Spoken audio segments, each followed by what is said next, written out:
Hi everyone, my name is Luis and I will be talking to you about statistical learning for fluid flows. It's a computational tool that I developed with Dimitri, Jonas, and Raul. It's about sparse Fourier divergence-free approximation. So we let V denote a real value divergence-free velocity field, where D is the domain of length di per direction I. We consider a finite set of measurements, of velocity measurements, ui, at locations xi.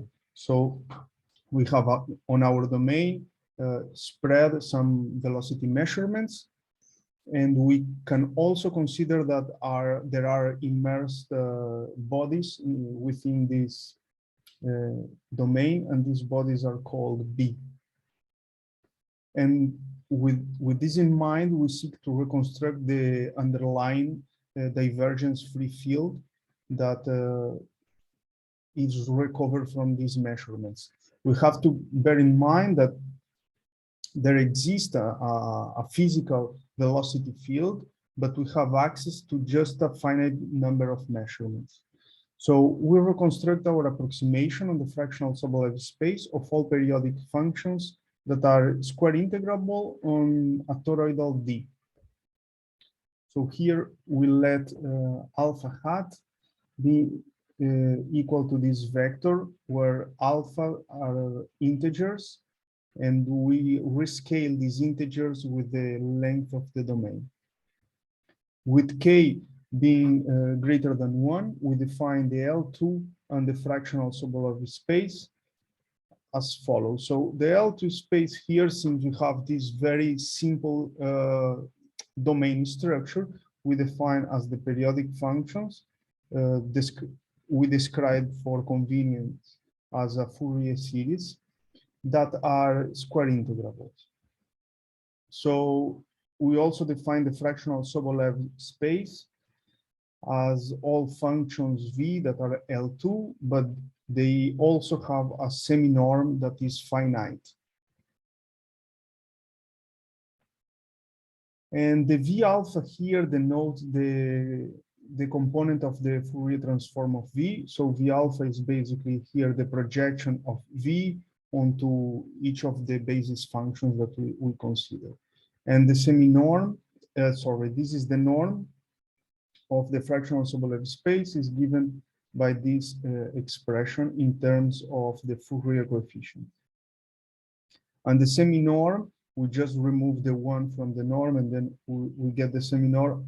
We also denote the semi-norm by grad, the component of the gradients, by grad and the kth gradient of the velocity. We can also write in a more conventional form the L2 inner product on D and the L2 inner product on the boundary. So here the asterisk denote the complex conjugate of the input W here.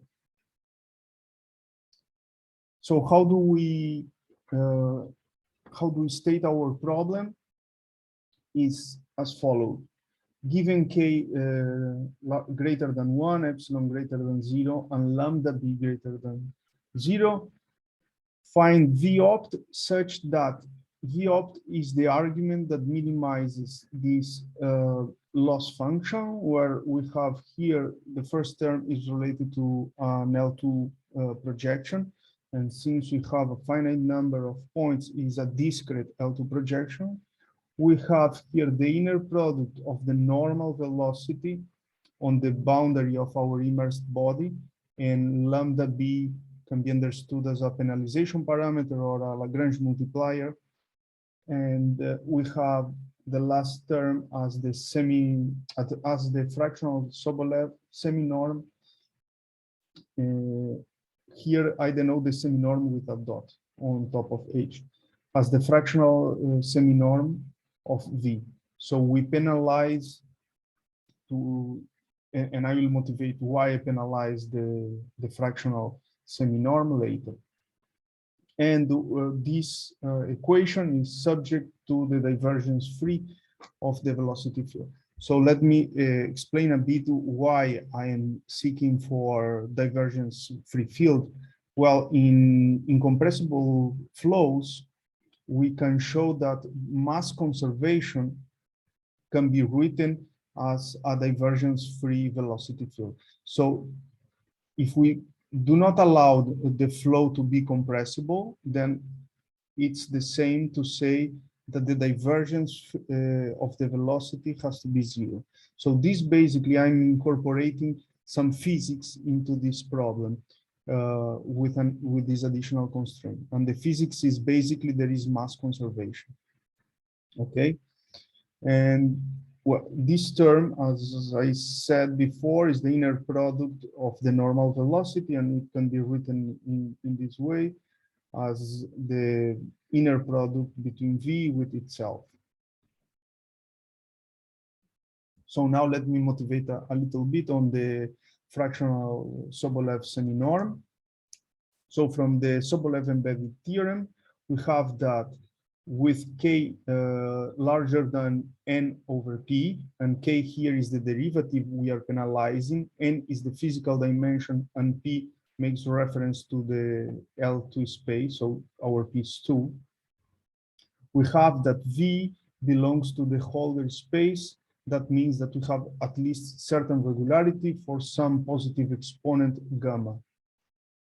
So this means that for N2 and P2, we have that the derivative that we have to penalize has to be larger than 1. Whereas for dimension 3, we have then that the derivative that we have to penalize has to be larger than 1.5. And since we are working with Fourier, it's easy to work with fractional derivatives. So that's why here, and in this work, I always use fractional derivatives to penalize this term. So let's look at the spatial approximation. So what I do here is I assume that I will seek for an approximation that looks like a coefficient times a basis function. The basis function is just the exponent of 2 pi. Here, this j is the imaginary unit, and alpha inner product x. So yes, of course, this is a Fourier series where we truncate because we are searching for coefficients in a finite index set of tuples that belongs to this, that is included in Zn. An interesting thing about this type of approximations is that the divergence of this field can be written as an algebraic constraint.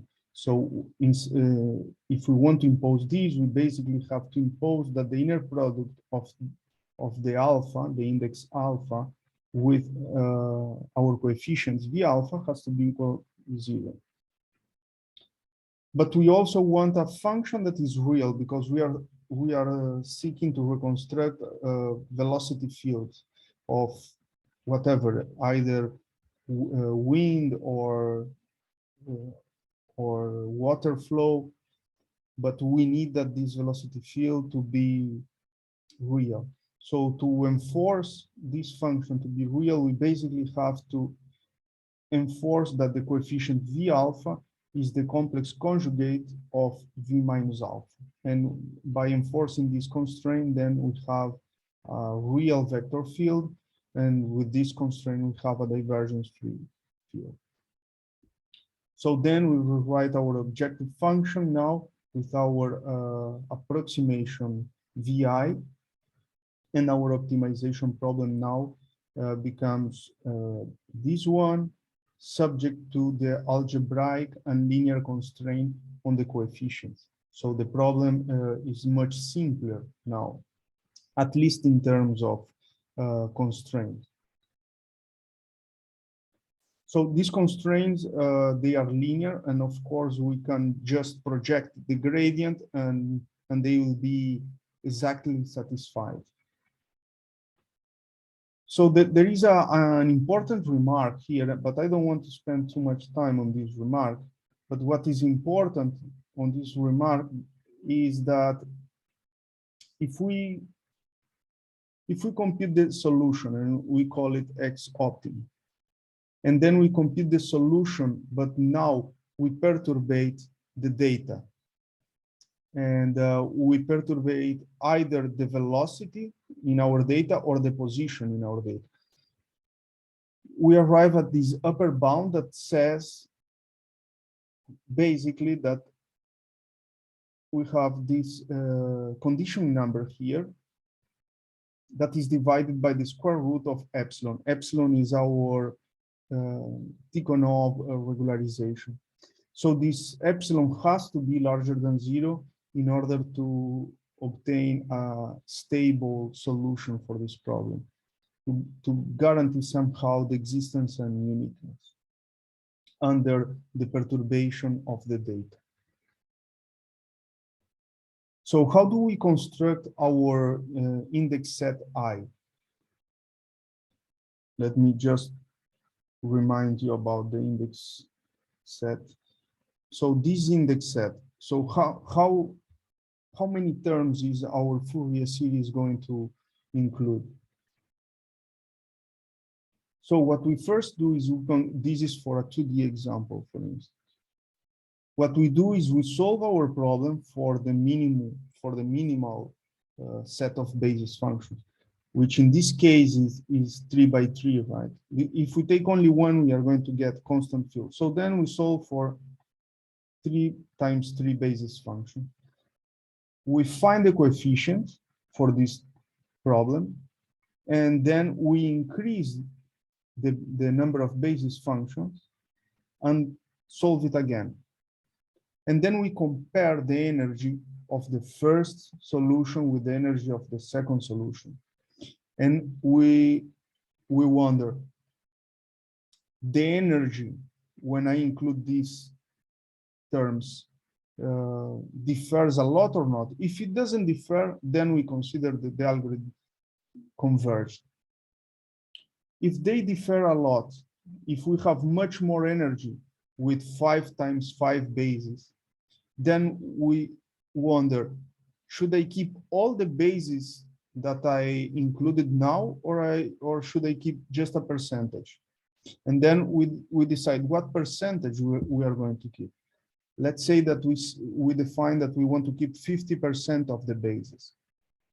Then when we increased our bases to 5 times 5, we select the 50% more energetic, and we increase our set again in order to get all the new bases that surround our index set. And then we solve again. And we check if the energy increased a lot or not. If increase a lot, then we select the 50% more energetic, and we solve the problem again, and we increase the bases again. So here is an example of the red dots are the bases from the last iteration. Then we increase our number of basis function, and these are the new basis function on the boundary. And then we solve the problem again, and we check if we get a satisfactory approximation in terms of energy, and keep growing until we decide that the approximation is good enough. And the beauty of working with Fourier is that to compute this energy or these integrals, which usually would require to solve a quadrature, here is just the multiplication or the inner product of the coefficients with the sum over the coefficient. So we can compute easily the energy. And the energy on the boundary is just the sum of the inner product of the bases on the boundaries, of the coefficients on the boundary. So this is the basic algorithm. It is actually pretty simple. There are two parameters that are important, relevant here, that they are the energy on the boundary and the amount of energy that we consider it's a stopping criterion, this delta. So if we usually set this delta like 10 to the minus 3. So if our energy on the boundary is growing with an energy more than 10 to the minus 3, then we keep solving optimization problems. But if the energy is below this threshold, then we consider the algorithm converged. Let me show some examples. So in this first example, we consider the classical Taylor-Green vortex, which is this vector valued function.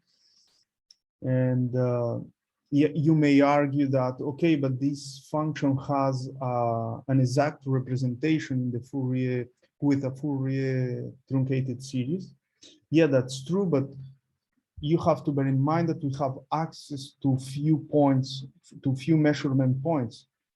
That means that we are not going to integrate this L2 projection exactly. So even though it's very simple in terms of Fourier, depending on the number of points, it may be quite complicated to recover the underlying field. So here we are using 10 velocity measurements at random point locations inside the domain D. The residual boundary energy is 50%. That means that every time we grow in terms of hierarchy, we only keep 50% of the basis, the most energetic 50%, and our stopping criterion is 10 to the minus 8. So if the energy in the boundary from one iteration to the next one is lower than 10 to the minus 8, we are converged. We are also regularized with the fractional semi-norm with exponent with order 1.5. So is the derivative 1.5. And with 5 outer iterations, we obtain this index set where the red dots are the bases that we removed in our final approximation. So we have 43 entries in this Fourier approximation. And that's why we call it sparse, because we try to remove as many bases as we can. So this is the analytical field, and this is the reconstructed field, and the red dots here are the velocities that we had access to. So these 10 points and these two are quite similar. So here all the trick is done by the divergence constraint, right? If we remove this the divergence constraint, of course this is not going to be as good as it is. And so I will show some examples now, but I will show how good they are in terms of a pointwise error and a partwise error. Here is the L2 norm, and here basically del infinity, and we are going to compare with radial basis function. So we pick 7 radial basis functions. Here R is just the radial direction, and S is a parameter of the model. And with this S, we create 10 different approximations. And we compare, and we try to recover this vector field, which again, this vector field can be represented with a finite Fourier series, exactly. And with our method, this is the final set we obtain. The red dots are the bases that we didn't consider. This is the analytical field, and this is the reconstructed field. Here we use 36 measurements. And this is the error of our method. Okay, now we are going to see how the radial basis functions perform. So here we have from 1 to 10. And of course, here we are not considering the divergence free. So all these 10, they are not physical aware, let's say. And here we do have this divergence constraint, but still, you know, here these two, they look pretty the same. When we use radial basis functions, we get some unphysical flows, and these are the errors of this flow reconstruction. You can see they are quite high and mainly on the boundary, but also here where there is a lack of points, of measurement points. Of course, these basis functions, they are interpolatory. That means that where we have the measurement, we have zero error, and that is not the case with the Fourier approximation. And these are the errors. So the L infinity error for our method is about 0.5, and the best radial basis function, I guess, is 36, the error. And the L2 error is of our method is 0.024, and the best one is 1.7. So here we take we compare again the same using our method and the same radial basis function, but we take a function that doesn't have a finite, an exact finite Fourier series. So this is the analytical field, this is our reconstructed field, and this is the error field.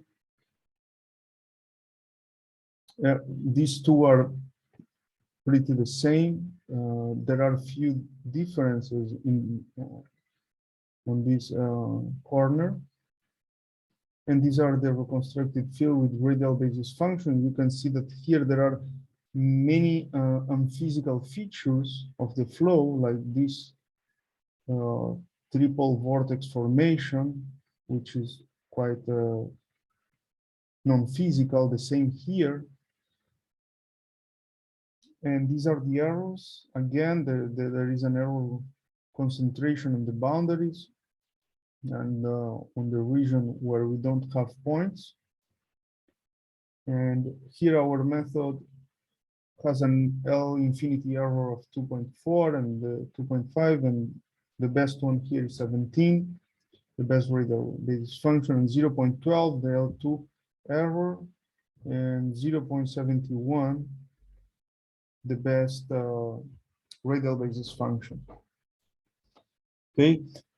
Well, now we are going to see an example with an immersed boundary, and is the flow around a cylinder. So we have a cylinder that we describe with 100 points. So at these 100 points, we are going to integrate our immersed boundary. And this is the final set after 15 outer iterations. We ended up with 73 bases. And the setting is pretty similar to the others. So this is the immersed boundary. We have only one velocity measurement. Here we have free slip boundary conditions, sorry, no penetration boundary conditions, which are the same boundary conditions we have on the cylinder. You can see that there is a flow inside the cylinder, but this, of course, is completely irrelevant. This is a feature of the method to basically to construct the normal velocity equals 0 on the boundary. And still, you know, one velocity measurement, 100 points, but we have some features here, this recirculation, which is not very physical, but of course, we have only 1 point, and there is no magic. if we want to have the classical flow around the cylinder, we need to add more information to the system.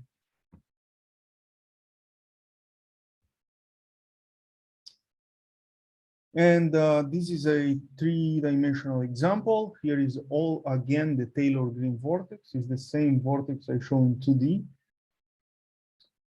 And this is the final hierarchy. Again, the red dots are the bases that we remove.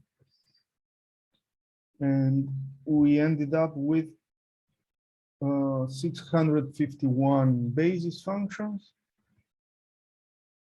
This is the velocity of the reconstructed field, which is, by the way, pretty similar or identical to the exact one. Just let me recall how many points I used here.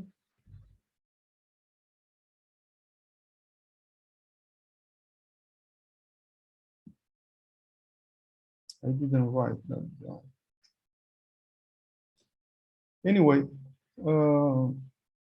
this is the Q criterion, which is it's something very common in fluid mechanics to understand the turbulence, and this is the actual velocity field reconstruction. So here we have three perspectives of this flow. If you can see, this perspective is pretty similar to the first 2D reconstruction where we had these isolines. So here it's pretty the same. The same on this view, and this view looks more like a potential flow. Anyway, and now we aim at reconstructing a more physical flow, because now we consider the solution of the Navier-Stokes equation. So we have a problem here, the Kelvin-Helmholtz instability, which is generated by, if we have a domain where we have two different fluids, the fluid below is going left, above is going left, below is going right. We have here free slip boundary conditions here as well. There is a vortex formation here, which yeah, that's right. There is this vortex formation, and there might be a secondary vortex formation here as well. And this is the Kelvin-Helmholtz problem. These are the initial conditions of the problem. And in this problem, we aim at understanding the penalization parameter epsilon. And this was done for time 0.5. So we took only one snapshot. What we did is we solved the problem using direct numerical simulations. We took one snapshot and we aimed at reconstructing that snapshot using the Sparse Fourier construction. Okay, so one thing that I forgot to mention, okay, is that this is the flow. Basically, we have flow here going that direction. Actually, is this is the opposite. Here going there and there. And since we have these no penetration boundary conditions, what I do with Fourier is I do a periodic extension here and a periodic extension here, and I impose the no penetration boundary condition on these two faces. Because otherwise there would be a discontinuity. Because the velocity here, I know the arrows are right. So the velocity here is going there and the velocity here is going there. So I cannot consider periodicity. Otherwise, I am introducing a discontinuity. Okay, but the point I wish to make here is that, okay, what is the optimal parameter epsilon I should be using to penalize the fractional Sobolev regularization? So for that, we construct the L curve. The L curve is basically a curve where you plot the penalization, the Tikhonov penalization, in this case, the fractional semi-norm, And the misfit in this case is just our model minus the data.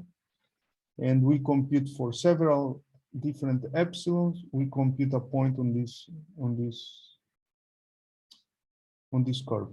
So usually in the literature, you will find a curve that looks like this, but they use always the same type of approximation.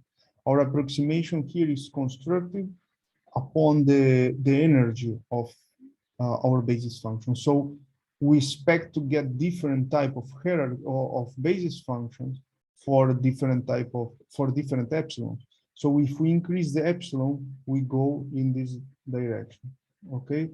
And the optimal epsilon we should be using intuitively is the point that is closer to our origin, okay? So where the misfit is not very big, but the penalization, the regularization is also not very big.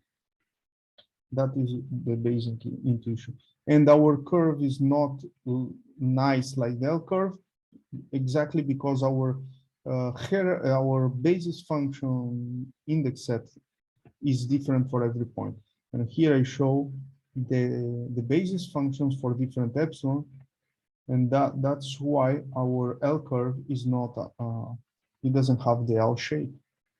And the optimal parameter we found for this problem is 10 to the minus 3. Okay, so this is the actual reconstruction for the time 0.5. And you can see here, there is a discrepancy mainly at the interface where we have a high gradient in both along the direction of the velocity, where we have a sudden decrease a sudden increase of the velocity, but also a sudden change in the direction. And that is tough for Fourier approximations. And if we don't have many points, our error here, as you may see, is higher than in other regions where there are smooth changes in this velocity. But Luis, you said that this method, it's magic. No, I didn't say that. The point is here that if you don't have enough points to learn about the underlying field, there is nothing to do. Of course, the more physics you put into your system, the better will be your reconstruction. So now we go to the temporal approximation. So everything we spoke about, it was on space. So for a fixed time, we wanted to reconstruct the underlying velocity field. Now we aim to do both, to reconstruct the spatial approximation and the temporal one.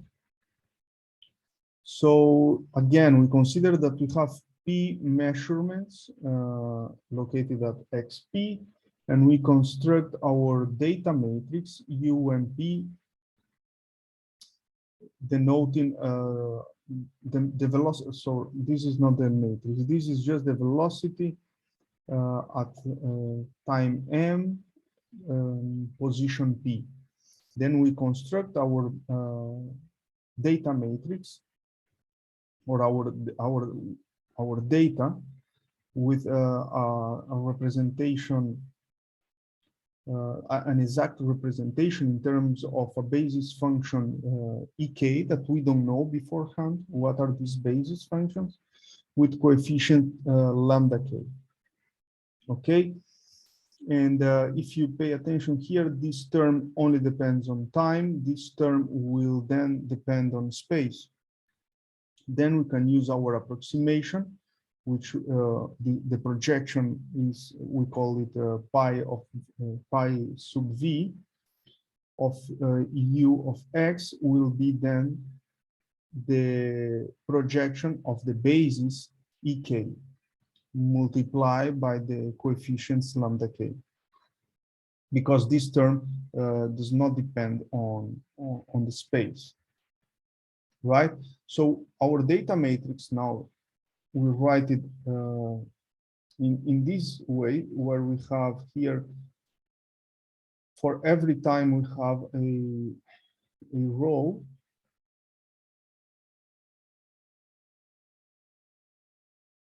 and this matrix usually we have few measurements in space, but we have a lot of measurements in time. Okay, and that's why this approach will be convenient. We can write the decomposition of this matrix using the singular value decomposition. Here we use the truncated one,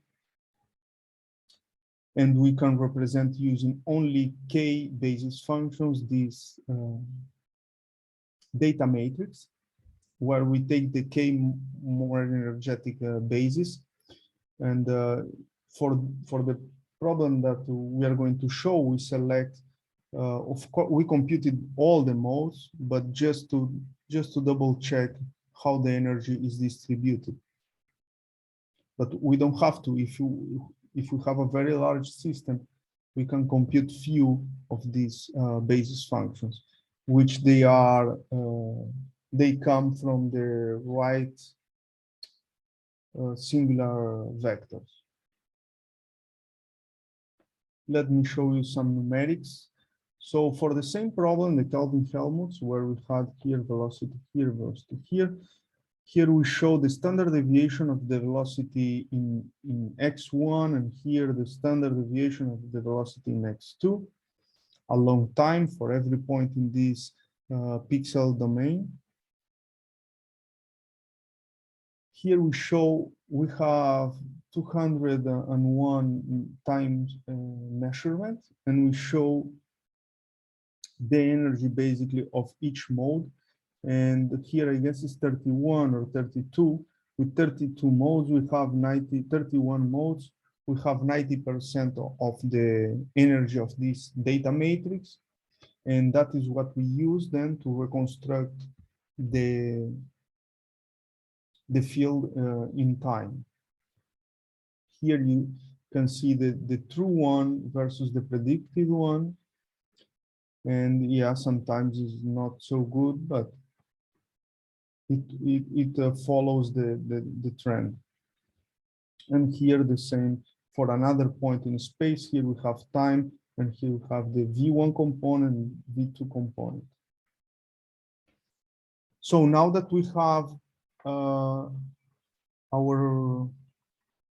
both our spatial and temporal approximation, we can evaluate our field at any time for the same cost, the cost of computing basically the Fourier for the basis functions of our temporal approximation. And here it's for time one. This is the true field. This is the reconstructed field.